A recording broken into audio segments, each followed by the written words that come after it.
આજનો એજન્ડામાં કવર સ્ટોરીમાં વાત કરવી છે એક્શનમાં ઈડી, વિપક્ષ ટેન્શનમાં। મહારાષ્ટ્રથી લઈ પશ્ચિમ બંગાળ અને બંગાળથી લઈ દેશની રાજધાની દિલ્હી સુધી ઈડીએ સવાલો પૂછપરછનો ધમધમાટ તેજ કરતા વિપક્ષ હવે ટેન્શનમાં કેવી રીતે આવ્યું છે એ નજર કરીએ આ કવર સ્ટોરી પર।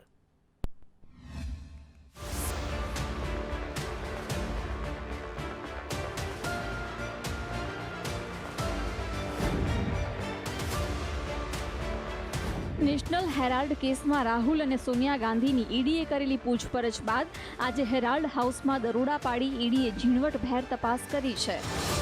नेशनल हेराल्ड केस में आज देश में कई जगहों पर ईडी की छापेमारी देखने को मिल रही है। यह छापेमारी सोनिया गांधी और राहुल गांधी से पूछताछ के बाद की जा रही है। मेरे पीछे जो ये बिल्डिंग आप देख रहे हैं, दरअसल ये हेराल्ड हाउस है और इसी के चौथे फ्लोर पर नेशनल हेराल्ड का ऑफिस है और यहीं पर सुबह 10:30 बजे ईडी के 10 अधिकारी छापेमारी करने के लिए आए और कहा जा रहा है कि जो डॉक्यूमेंट्स यहाँ से मिले हुए हैं उसे ईडी के अधिकारी लेकर जा चुके हैं। और जब सुबह ईडी के अधिकारी यहां पर आए थे तो ऑफिस में सिर्फ सिक्योरिटी गार्ड मौजूद था, कोई कर्मचारी मौजूद नहीं था।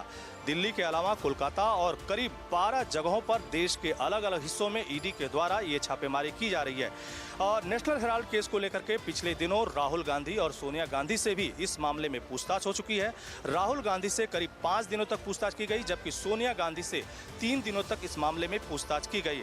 खास करके इसकी हिस्ट्री के बारे में बता दें तो नेशनल हेराल्ड का जो न्यूज़पेपर है या पूरा जो ये संस्थान है 2008 में बंद हो चुका था, लेकिन 2010 में यंग इंडिया के द्वारा इसे टेक ओवर किया जाता है, जिसके शेयर होल्डर सोनिया गांधी और राहुल गांधी हैं। और उन पर आरोप है कि जब ये पूरे शेयर ट्रांसफर किए जा रहे थे तो इसमें वित्तीय अनियमितता पाई गई और उसी को लेकर के ईडी के द्वारा जांच की जा रही है। आ तो बात हती नेशनल हेराल्ड केसनी। હવે મહારાષ્ટ્ર તરફ એક નજર કરીએ તો રૂપિયા 1034 કરોડના પાત્રા ચૌલ કૌભાંડ કેસમાં કોર્ટે 4 ઓગસ્ટ સુધી રિમાન્ડ મંજૂર કરતા હવે શિવસેનાના સાંસદ ઈડીની કસ્ટડીમાં જ રહેશે।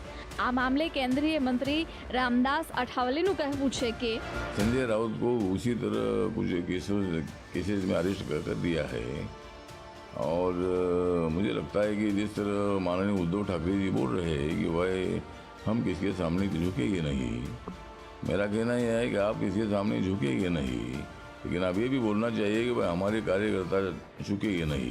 मतलब चूक कर देगा, चूक आप करेंगे, झुकेंगे नहीं का मतलब क्या है? आपको झुकना ही होगा। आप अभी संजय राउत झुक चुके हैं, उन्होंने जो कुछ गलत काम किया है इसकी इंक्वायरी हो रही है और इसीलिए मुझे लगता है कि इसके बीजेपी का कोई संबंध नहीं है। દિલ્હી મહારાષ્ટ્ર બાદ હવે એક નજર પશ્ચિમ બંગાળ પર કરીએ। શિક્ષક ભરતીમાં થયેલા કૌભાંડ બાદ મમતા બેનર્જીના પૂર્વ કેબિનેટ મંત્રી પાર્થ ચેટર્જીને આજે એક મહિલાએ જાહેરમાં ચપ્પલ માર્યા છે। আমাকে ছেড়ে দিন, আমি ওনাকে জুতো মারতে আসছি, জুতো মেরে আমি খালি পায়ে ঘরে যাচ্ছি। কেন জুতো মেরেছি কি জানেন আপনারা জানেন না? શિક્ષક ભરતીમાં થયેલા કૌભાંડ બાદ ઈડીએ પાર્થ ચેટર્જીના 19 જેટલા ઠેકાણા જ્યારે અર્પિતા મુખર્જીના 3થી વધુ સ્થળો પર દરોડા પાડી 50 કરોડથી વધુની રોકડ રકમ, સોનું અને 2 ડાયરી ઈડીએ ઝડપી પાડી છે। અને આજે અર્પિતા મુખર્જીના આર્ટ પાર્લરમાં પણ દરોડા પાડી વધુ છાનબીન કરી છે। આ મામલે ભાજપના નેતા શુભેન્દુ અધિકારીએ કેન્દ્રીય ગૃહ મંત્રાલયને વધુ કેટલાક પુરાવાઓ આપી આ દિશામાં કાયદેસરની કાર્યવાહીની માંગ કરી છે। कम से कम 50 से 55 हजार सर्विस को ये लोग सेल किया है through some political and non political agents. मैं 100 से ज़्यादा एमएलए और टीएमसी का कलेक्टर का नाम भी एचएम के पास दिया है, जिन्होंने पूरा बंगाल में ये ब्राइब रैकेट चलाया और रिश्वत उठाया और पुलिस प्रोटेक्शन में ग्रीन कॉरिडोर बना के भतीजा का घर पार्थो जी का घर में भेजा। આમ મની લોન્ડરિંગની ફરિયાદને ધ્યાનમાં રાખી ઈડીએ મહારાષ્ટ્રથી લઈ દિલ્હી અને દિલ્હીથી લઈ પશ્ચિમ બંગાળ સુધી કંઈક આ દિશામાં સપાટો બોલાવતા દેશના જાણીતા ચહેરાઓ હવે ઈડીના સવાલોના ચક્રવ્યૂહમાં ઘેરાયા છે। બ્યુરો રિપોર્ટ, સંદેશ ન્યૂઝ। દેશના જુદા જુદા રાજ્યોમાં વિપક્ષના નેતાઓ એક તરફ ટેન્શનમાં છે અને બીજી તરફ ગુજરાતમાં ભાજપનું કમળ સંગીતના સુરે ખીલી રહ્યું છે।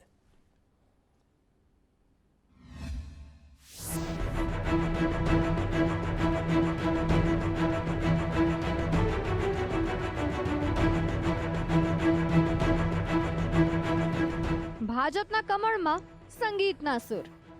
हर करम अपना करेंगे, हर करम अपना करेंगे, ऐ वतन तेरे लिए दिल दिया है, जान भी देंगे, ऐ वतन तेरे लिए. ગઝલ ગાયક જોડાયા ભાજપમાં.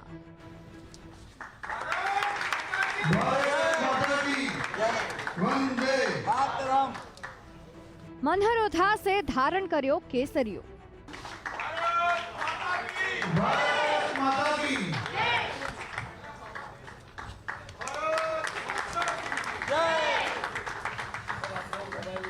વિધાનસભાની ચૂંટણી પહેલા ભાજપે ફરી એક વખત માસ્ટર સ્ટ્રોક ગઝલ સમ્રાટ મનહર ઉધાસ સહિત અન્ય સિંગર અને ફિલ્મ એક્ટરને ભાજપનો ખેસ પહેરાવીને માર્યો છે. ભાજપ કાર્યાલય કમલમ ખાતે યોજાયેલા કાર્યક્રમમાં પ્રદેશ પ્રમુખ સી.આર. પાટીલે મનહર ઉધાસને કેસરીયો ખેસ પહેરાવીને ભાજપમાં જોડ્યા છે.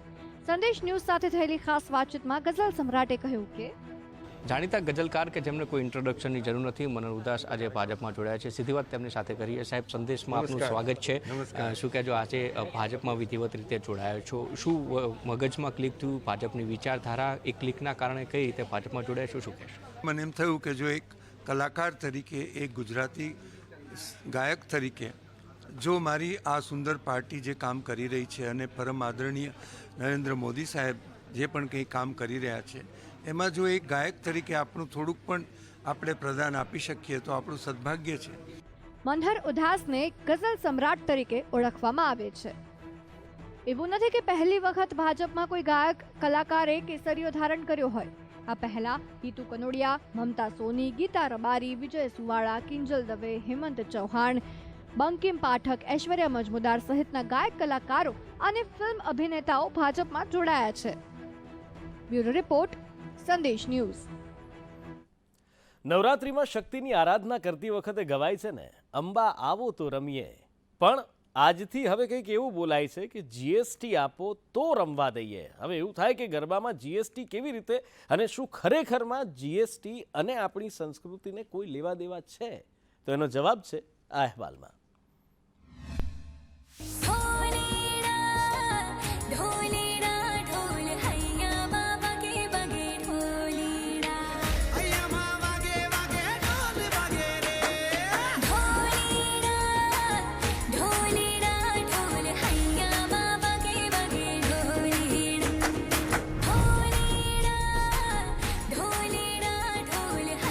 ઢોલીડાનો ઢોલ તો હૈયામાં પ્રેમથી વાગે છે, પણ જીએસટીનો ઝટકો ખિસ્સા ચીરી નાખે છે.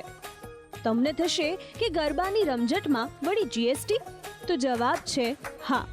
સરકારી તિજોરી ભરવી છે એટલે જ.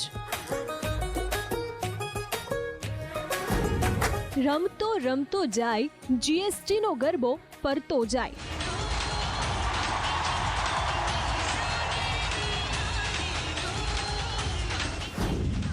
જીએસટી આપો તો રમવા દઈએ.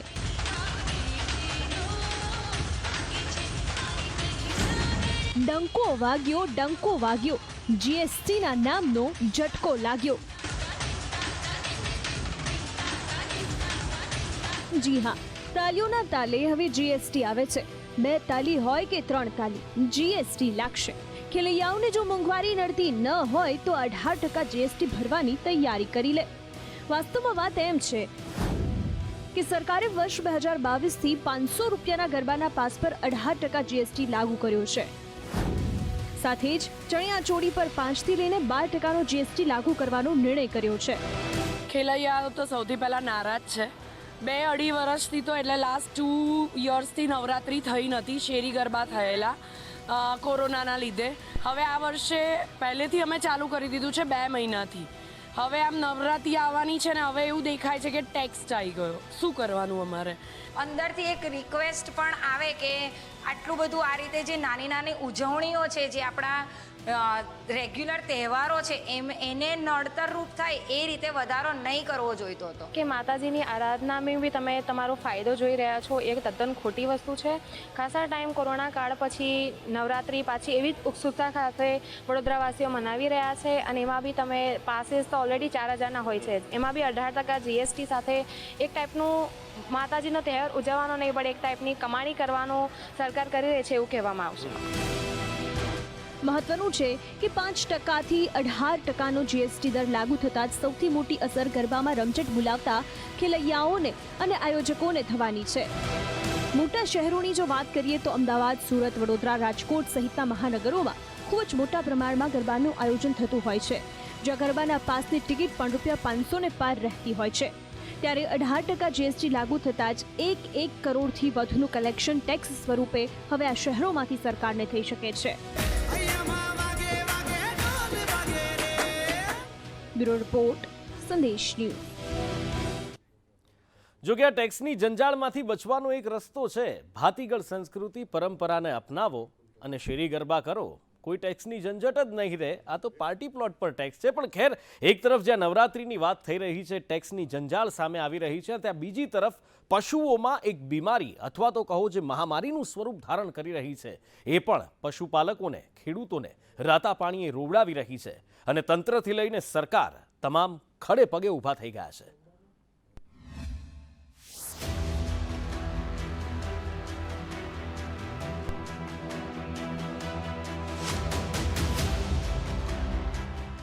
રાજ્યમાં લંપી વાયરસનો કહેર બુલેટ ગતિએ આગળ વધી રહ્યો છે.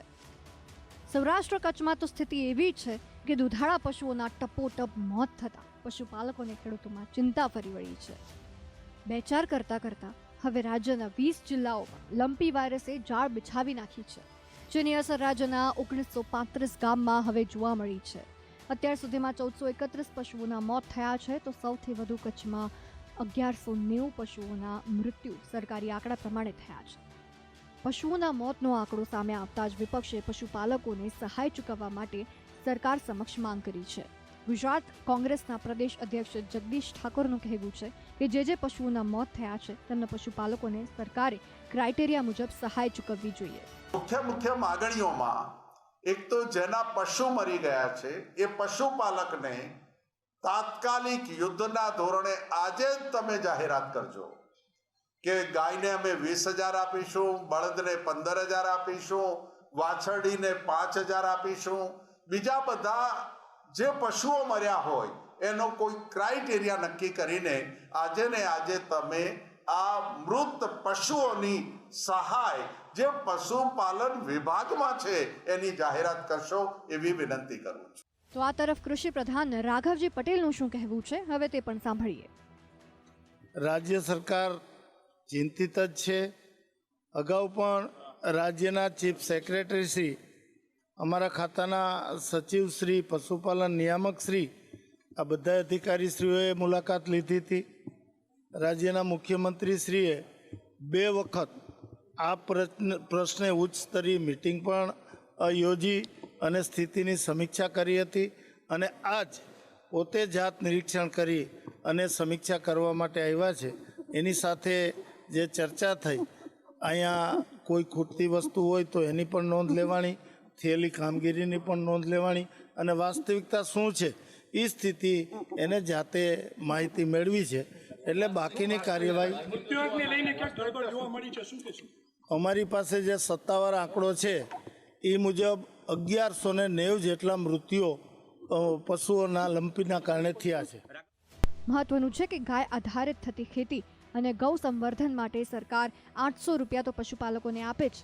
જો કે જે પશુપાલકો માટે પશુઓ જ ધન સમાન છે, હવે તે પશુઓના મોત થતાં કેમ કોઈ સહાય નથી ચૂકવાતી તે બાબત પણ આશ્ચર્યચકિત કરનાર છે. બ્યુરો રિપોર્ટ, સંદેશ ન્યૂઝ.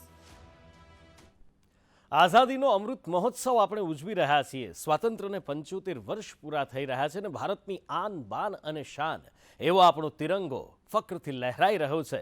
પણ આ જ તિરંગો દરેક ઘર પર લહેરાય એના માટે વડાપ્રધાન નરેન્દ્ર મોદી દ્વારા શરૂ કરવામાં આવ્યું છે હર ઘર તિરંગા અભિયાન. અને આ જ અભિયાન અંતર્ગત આમ તો શરૂઆત 13 તારીખથી થઈ રહી છે આ અભિયાનની, પણ લાગે છે કે આજથી જ થઈ ગઈ, કારણ કે વડાપ્રધાને પોતાની પ્રોફાઇલ ચેન્જ કરી છે સોશિયલ મીડિયા ઉપર અને ગુજરાતમાં એનો પડઘો પણ પડ્યો છે. अखंड भारत के लिए एक एकता यात्रा, एक भारत, एक भारत, एक भारत, एक भारत. વડાપ્રધાન નરેન્દ્ર મોદીએ પોતાની ટ્વિટર પ્રોફાઇલ ચેન્જ કરી તિરંગાનું ટીપી લગાવતા જ હર ઘર તિરંગા અભિયાનની શરૂઆત આજથી જ કરી નાખી છે. हर घर तिरंगा, हर घर तिरंगा का आयोजन किया जा रहा है. इस मूवमेंट का हिस्सा बनकर 13 से 15 अगस्त तक आप अपने घर पर तिरंगा जरूर फहराएं या उसे अपने घर पर लगाएं. વડાપ્રધાનના આ જ અનુરોધને ધ્યાનમાં રાખી દિલ્હીમાં આજે ભાજપની સંસદીય દળની બેઠક મળી હતી, જેમાં રાજનાથસિંહ, અમિત શાહ, જેપી નડ્ડા સહિત અનેક નેતાઓએ ઉપસ્થિતિ રહી. લાલ કિલ્લાથી લઈને સંસદ ભવન સુધી બાઇક રેલીનું આયોજન હવે કરવામાં આવ્યું છે. આ ઉપરાંત 11 થી 13 ઓગસ્ટ વચ્ચે ભાજપના સાંસદોએ પણ પદયાત્રાનું આયોજન કર્યું છે. 14મી ઓગસ્ટે પાર્ટીશન મેમોરિયલ ડેની ઉજવણી પણ કરવામાં આવશે. આ ઉપરાંત તારીખ 9 થી 15 ઓગસ્ટ સુધી સાંસ્કૃતિક કાર્યક્રમો પણ યોજાશે. આ તમામ કાર્યક્રમો હર ઘર તિરંગા અભિયાન હેઠળ થશે. તો આ તરફ ગુજરાત સરકાર દ્વારા પણ 1.5 લાખ શાળાઓમાં ભારત માતાની પૂજા કરવાનું આયોજન કરવામાં આવ્યું છે. શિક્ષણ મંત્રી અને રાજ્ય સરકારના પ્રવક્તા જીતુભાઈ વાઘાણીનું શું કહેવું છે એ પણ સાંભળી લઈએ. મા ભારતી એ કોઈ ધર્મ સાથે જોડાયેલી નથી. આ પ્રકારની માનસિકતા અને આ પ્રકારની માનસિકતા વાળાને પ્રોત્સાહન આપનાર કોણ છે, કઈ પાર્ટી છે, કયા વિચારવાળા લોકો છે, કઈ હદ સુધી એ આપણે રાજનીતિ માટે, ધર્મ માટે એ ક્યારેય ન જઈ શકીએ. હું માનું છું કે મા ભારતીની આ આઝાદીની અંદર તમામ ધર્મ સંપ્રદાયના લોકોએ બલિદાનો આપ્યા છે. આપણે ક્યાં બોલી શકીએ? જે ભારતના ધર્મો છે એ બધાને અધિકાર છે પોતપોતાના ધર્મ પ્રમાણે કામ કરવાનો, સંપ્રદાયને અનુરૂપ એમને રહેવાનો એ સ્વતંત્રતા એ મા ભારતીએ આપી છે, મા ભારતીના બંધારણે આપી છે. તો આ તરફ ગાંધીનગરમાં પ્રદેશ યુવા મોરચાની તિરંગા અભિયાન અંતર્ગત બેઠક યોજાઈ, જેમાં તિરંગો ઘરે ઘરે પહોંચાડવા પર ખાસ ભાર મુકાયો. દેશમાં હર ઘર તિરંગા અભિયાન જોરશોરથી ચાલી રહ્યું છે, જે અંતર્ગત સુરતમાં 10 કરોડ જેટલું તિરંગાનું ઉત્પાદન કરવામાં આવ્યું છે, જેના કારણે 2 લાખ લોકોને રોજગારી મળી છે. મહત્વનું છે કે સુરતમાંથી દેશના અન્ય રાજ્યોમાં તિરંગા મોકલવામાં આવી રહ્યા છે. તિરંગો બનાવવા માટે કોટન અને ખાદીની જગ્યાએ પોલિસ્ટર કાપડનો વપરાશ કરવામાં આવ્યો છે. અંદાજિત 10 કરોડ તિરંગા બનાવવા માટે 5 કરોડ મીટર કાપડનો વપરાશ કરવામાં આવ્યો છે. બ્યુરો રિપોર્ટ, સંદેશ ન્યૂઝ.